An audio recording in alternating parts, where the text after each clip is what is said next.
Hello बच्चों, good evening.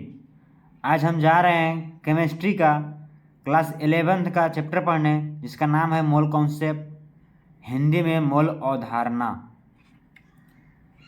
इसका part 1 देखने जा रहे हैं।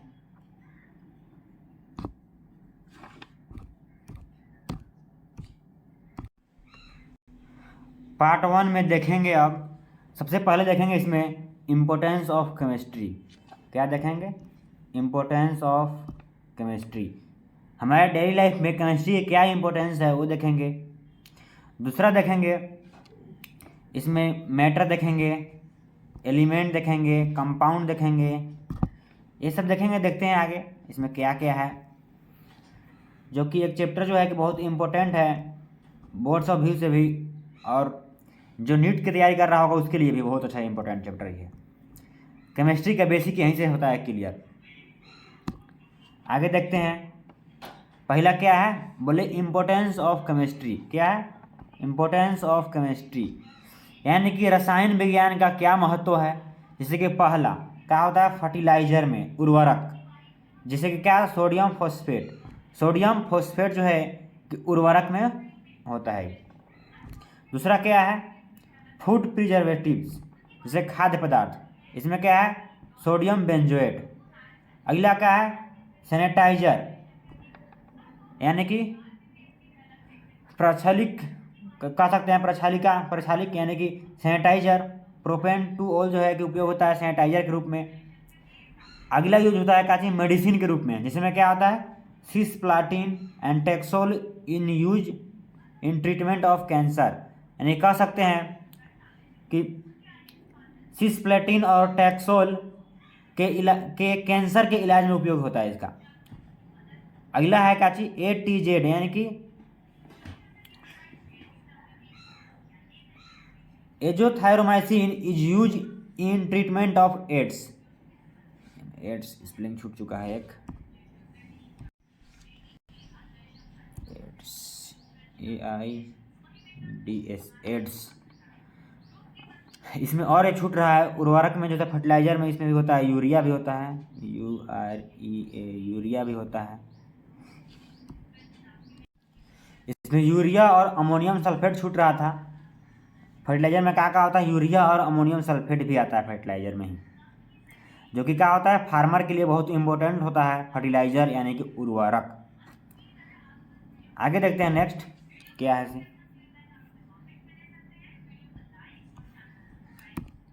नेक्स्ट का है कि एक क्वेश्चन है, देखते हैं उसको। क्वेश्चन क्या है, which of the following is a chemical fertilizer. क्या है, which of the following is a chemical fertilizer, निम्न में से कौन सा रासायनिक उर्वरक है। जैसे कि क्या है, urea, sodium nitrate, ammonium sulphate, all of these. अभी जस्ट पढ़े, इसमें क्या पढ़े, यूरिया क्या होता है, उर्वरक यानी फर्टिलाइजर में होता काम आता है, यूरिया भी। और क्या पढ़े, सोडियम नाइट्रेट, अमोनियम सल्फेट, यानी क्या होगा इसका आंसर, ऑल ऑफ दीज, यानी कि सभी। आगे देखते हैं नेक्स्ट, आगे चलते हैं। अगला क्या है, मैटर, यानी कि पदार्थ। पदार्थ किसे कहते हैं? पदार्थ क्या होता है, क्या लिखा हुआ है, matter, any things which occupy space and has मास। यानी क्या है, कोई भी वस्तु जो स्थान घेरता हो और जिसका कुछ द्रव्यमान होता हो। क्या होता है, स्थान घेरता हो, स्थान घेरता हो, यहाँ क्या होगा, स्थान घेरता हो। मतलब मिस्टेक हो चुका है यहाँ पे, स्थान घेरता हो, यानी कि कोई भी, जैसे कह सकते हैं कलम हो गया, पेन, कह सकते हैं बुक, स्टोन पत्थर हो गया, जहाँ हम बैठ के पढ़ रहे हैं, टेबल,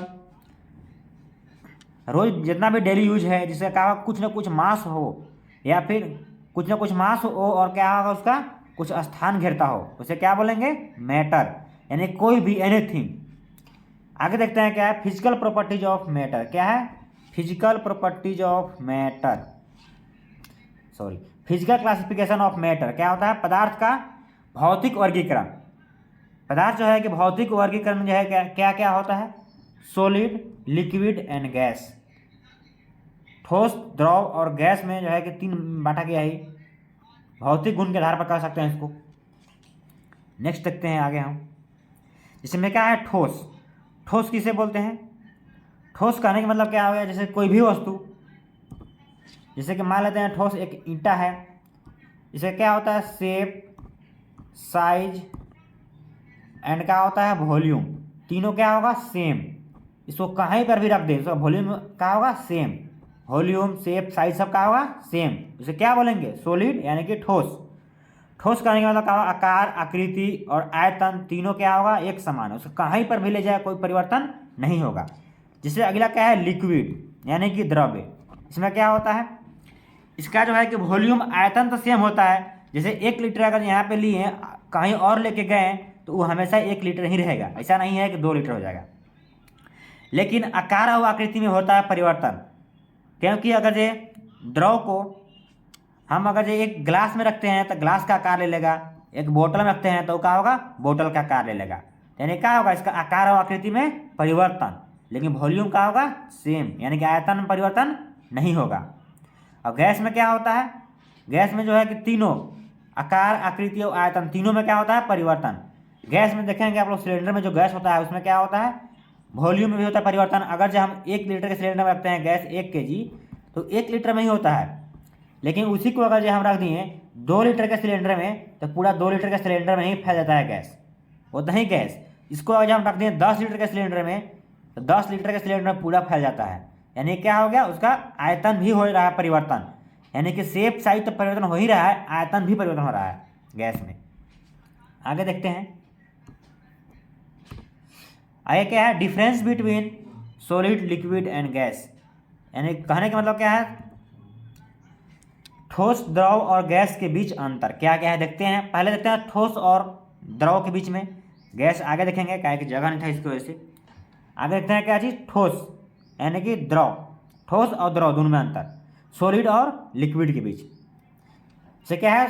पहला क्या है solid have a strong intermolecular force of attraction, क्या है इसमें इंटरमोलिकुलर फोर्स जो है कि बहुत क्या होता है अधिक इसमें, किसमें ठोस में।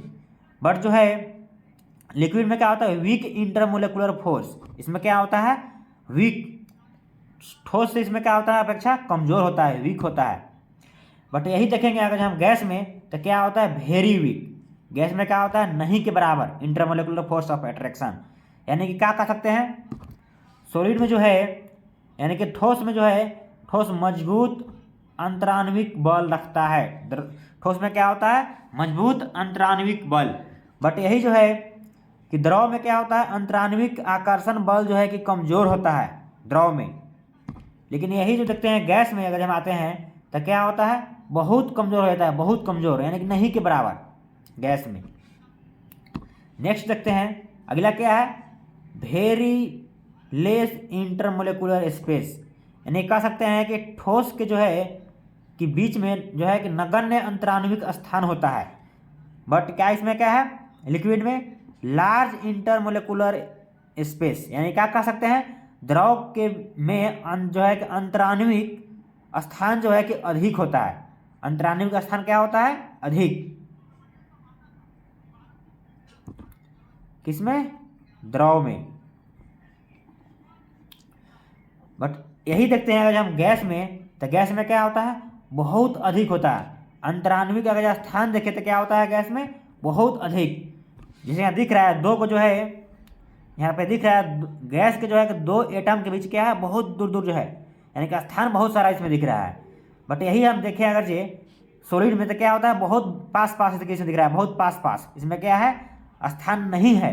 बट इसमें क्या है लिक्विड में कुछ कुछ स्थान दिख रहा है, द्रव में कुछ कुछ स्थान दिख रहा है।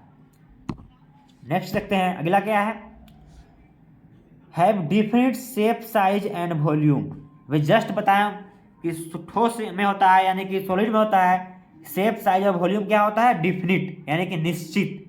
क्या है ठोस जो है कि निश्चित आकार, आकृति तथा आयतन रखता है। लेकिन यही क्या होता है लिक्विड में do not have definite shape size but have definite volume, नहीं क्या कह सकते हैं द्रव जो है कि अनिश्चित आकार तथा आकृति रखता है लेकिन निश्चित आयतन रखता है। बट यही अगर हम इसको देखें गैस में तो क्या होता है, no definite shape size and volume, यानी कि गैस जो है कि अनिश्चित आकार, आकृति तथा आयतन तीनों रखता है। जैसे अभी बताया पहले, आगे देखते हैं नेक्स्ट का है हैव हाई डेंसिटी, यानी क्या कह सकते हैं, ठोस जो है, ठोस का घनत्व तो अधिक होता है। इसमें क्या है, लो डेंसिटी, इसमें क्या हो सकता है, द्रव जो है कि घनत्व तो बहुत कम रखता है। लो में क्या, इसका घनत्व क्या होता है, कम होता है। लेकिन अगर यही गैस के केस में है, इसमें क्या होता है, गैस जो है कि बहुत का बहुत कम घनत्व इसका होता है, नहीं के बराबर। आगे देखते हैं अगला क्या है, solids can not be compressed, यानी कि ठोस को जो है कि हम दबा नहीं सकते हैं, वो दबता नहीं है। ठोस कुछ भी, अगर ये कलम ठोस है तो दबाएंगे तो क्या नहीं दबेगा। अगर हम कॉपी को दबाते हैं तो नहीं दबता है उतना। इसी पर देखिए क्या इसमें है, लिक्विड यानी कि द्रव, लिक्विड कैन कंप्रेस्ड, यानी कि द्रव को दबा सकते हैं थोड़ा बहुत, उतना नहीं तनी मानी इसको दबा सकते हैं। अगला देखिए क्या है, gas, gas can be highly compressed, यानी कि क्या है, गैस जो है उसको बहुत अधिक दबा सकते हैं। जैसे देखते हैं गैस जो है कि कंप्रेस्ड करके ही ना हम लोग लिक्विड फॉर्म में भरते हैं वहाँ पे गैस।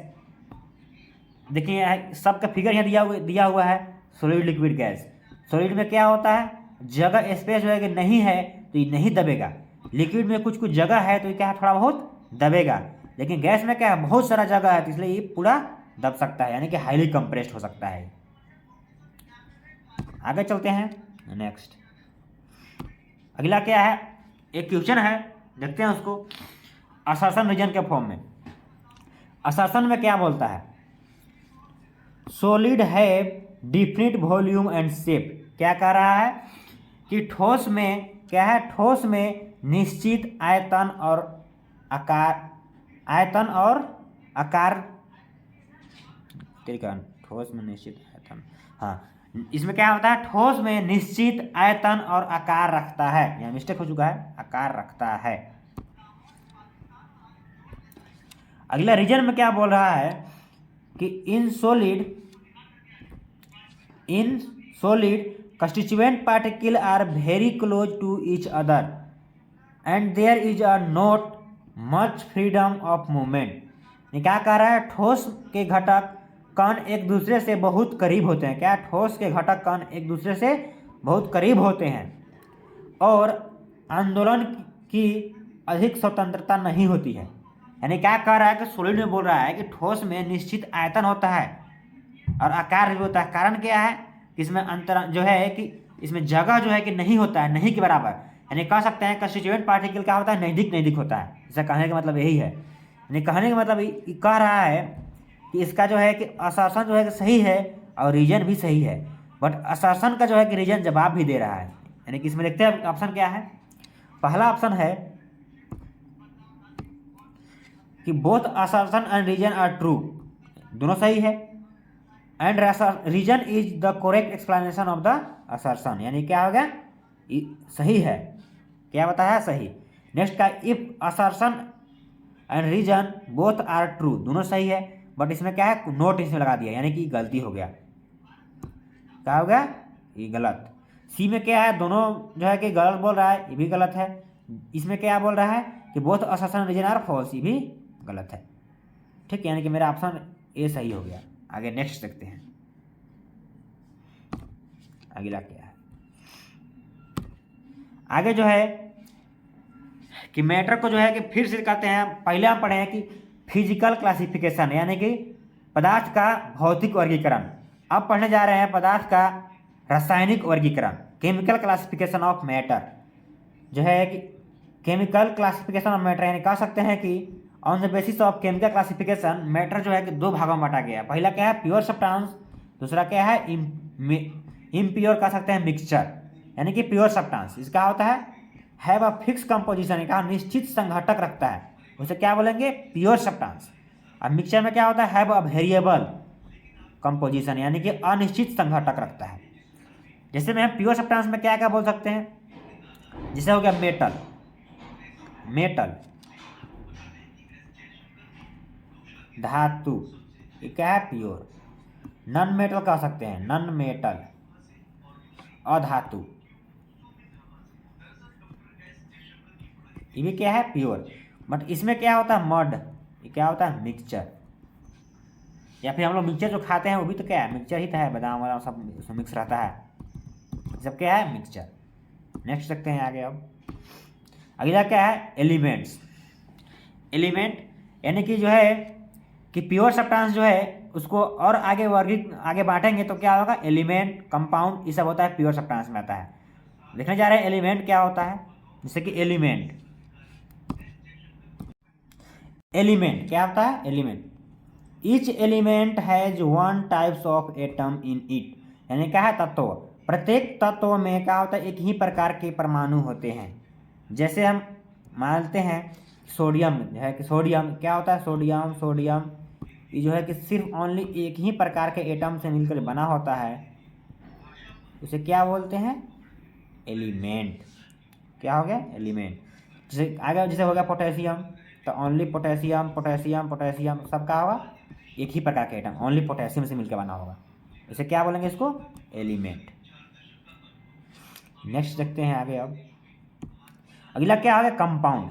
कंपाउंड क्या होता है देखते हैं। Compound, here different element atom combine with each other in a fix ratio are called compound, a are form compound. सहयोगी, विभिन्न तत्व परमाणु एक दूसरे के साथ निश्चित अनुपात में मिलकर यौगिक बनाते हैं। क्या बोल रहा है, जो है कि विभिन्न तत्व मिलकर, जैसे इसको हम कह सकते हैं, जैसे देखिए यहाँ क्या हो गया, सोडियम, सोडियम Na+Cl क्या बनता है, NaCl, यानी कि क्या हो रहा है, निश्चित अनुपात में कंबाइन हो रहा है, एक सोडियम एक क्लोरीन कंबाइन हुआ है, यानी जितना भी अगर NaCl बना है, NaCl जितना भी है उसमें हर एक में जो है कि कंपाउंड जो है कि NaCl ही होगा। तो ये क्या हो गया, कंपाउंड हो गया। क्या ये क्या होता है, फिक्स रेशियो में बन रहा है। और एक डब्बा नमक निकाले हम, तो एक डब्बा नमक में पूरा पूरा क्या होगा, NaCl जो है कि ओनली NaCl, यानी कि एक सोडियम एक क्लोरीन ही होगा सिर्फ। या फिर कह सकते हैं इसको हम, जैसे क्या होगा, C+O2, ये भी क्या हो गया, बन गया CO2। जितना भी धुआं उसमें सब का है only CO2, CO2, CO2।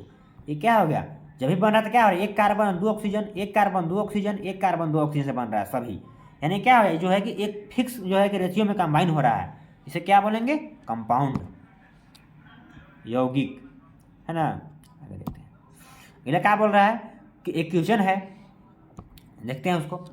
When two or more element combined chemically with one another each form, जब दो या दो से अधिक तत्व रासायनिक रूप से मिलता है, यानी कि रासायनिक रूप से मतलब कहने का मतलब हो गया रासायनिक रूप से, यानी क्या हो गया, डिफिनिट रेशियो, यानी कि निश्चित अनुपात में, क्या हो गया, निश्चित अनुपात, डिफिनिट रेशियो। कौन सा होता है, ओनली अभी जस्ट पढ़े हम, क्या होता है, कंपाउंड में ही क्या होता है, निश्चित रेशियो में कंबाइन होता है, बाकी इस सब में नहीं होता है। इसका आंसर क्या हो जाएगा सही, कंपाउंड। नेक्स्ट देखते हैं आगे। अब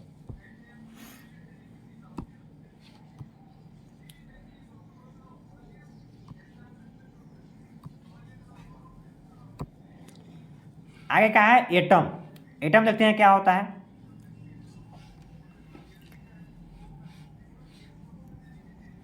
atom, smallest particle of an element, क्या होता है, स्मॉलेस्ट यानी सबसे छोटा particle of an element which may और may not have independent existence, क्या होता है, परमाणु, किसी तत्व का सबसे छोटा कण जिसका स्वतंत्र अस्तित्व हो सकता है या नहीं भी हो सकता है। इसका जो है कि स्वतंत्र अस्तित्व हो सकता है और नहीं भी। जैसे अभी देखें क्या बोल देखें, इंडिपेंडेंट एग्जिस्टेंस, जैसे क्या होता है, हाइड्रोजन, क्या होता है, हाइड्रोजन। हाइड्रोजन हमेशा जब इसको क्या देखते हैं हम, H2 के फॉर्म में, यानी कि क्या है, इंडिपेंडेंट एग्जिस्टेंस ये नहीं है, ये क्या है, इंडिपेंडेंट एग्जिस्टेंस नहीं है। बट यहीं अगर हम देखें हीलियम, तो ये क्या होता है, ये इंडिपेंडेंट एग्जिस्टेंस है। और क्या है, जैसे हम देखें क्लोरीन, क्लोरीन क्या होता है, Cl2, क्या होता है, Cl2, ये भी क्या है, इंडिपेंडेंट एग्जिस्टेंस नहीं है। बट हम आगे देखें नियोन, Na नियोन, ये क्या होता है, इंडिपेंडेंट एग्जिस्टेंस इसका होता है। यही ना पढ़े कि में भी हो सकता है और नहीं भी हो सकता है। नेक्स्ट क्या है, मोलिक्यूल। क्या होता है मोलिकुल, देखते हैं इसको हम।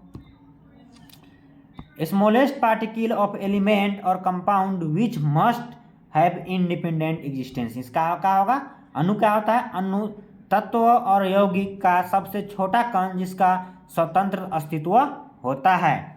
इसे क्या होगा, स्वतंत्र अस्तित्व होता है इसका। आगे देखते हैं हम नेक्स्ट, जिसे क्या देखते हैं, क्या हाइड्रोजन। देखते हैं हाइड्रोजन। हाइड्रोजन इसमें क्या होता है, H2। कह सकते हैं इसमें क्या है, एक मोलिक्यूल बस 2 एटम। इसमें एटम कितना है, 2। हाइड्रोजन के कितना है, 2 एटम से बना है एक मोलिक्यूल। आगे हम देखते हैं जैसे क्लोरीन, क्या देखें, देखिए क्लोरीन तो क्या होता है, Cl2, यानी कि इसमें क्या होता है, मोलिक्यूल तो एक है लेकिन एटम 2 है। आगे आज हम देखें जैसे में हीलियम। हीलियम में क्या देखें, हीलियम इसमें क्या होता है, एक मोलिक्यूल और क्या है, एक ही एटम। इसमें क्या है, दोनों सेम इसमें है, एक मोलिक्यूल और एक ही एटम। क्या कि हीलियम इंडिपेंडेंट एग्जिस्टेंस नहीं होता है, सॉरी, इंडिपेंडेंट एग्जिस्टेंस होता है हीलियम का, यानी कि क्या होता है, अकेला ही रहता है। इसलिए इसमें क्या है, एक मोलिक्यूल में जो है कि ओनली एक ही एटम है। ठीक, आगे देखते हैं। जैसे हम अगर देखें कार्बन डाइऑक्साइड, क्या होता है, carbon dioxide, carbon dioxide, carbon dioxide यानी क्या है, CO2। इसमें क्या हम बोल सकते हैं, एक कंपाउंड है, इसमें क्या है, एटम जो है, कार्बन का एटम कितना है 1, ऑक्सीजन का एटम कितना है 2, टोटल इसमें कितना हो गया 3 एटम हो गया। इसी तरह आगे देखें हम अगर अमोनिया, अमोनिया AMMONIA, अमोनिया, ये क्या होता है NH3। इसको अगर देखें हम तो नाइट्रोजन का क्या है, एक एटम है, हाइड्रोजन का कितना है 3 एटम, टोटल कितना हो गया इसमें 4 एटम। आगे जब देखें हम जैसे ग्लूकोज, क्या होता है ग्लूकोज, इसको हम लोग पीते हैं एनर्जी के लिए, C6H12O6। इसमें क्या है, कार्बन कितना है 6, हाइड्रोजन कितना है 12 और ऑक्सीजन कितना है 6, टोटल मिलाकर कितना हो गया 12 12 24 एटम। इसमें कितना होता है 24 एटम। ठीक है, आज के लिए इतना ही, थैंक यू। अब देखते हैं अगला क्लास में नेक्स्ट, इसका पार्ट 2 देखेंगे अगला क्लास में। आज के लिए इतना ही, आप इसको पढ़िए आराम से आप।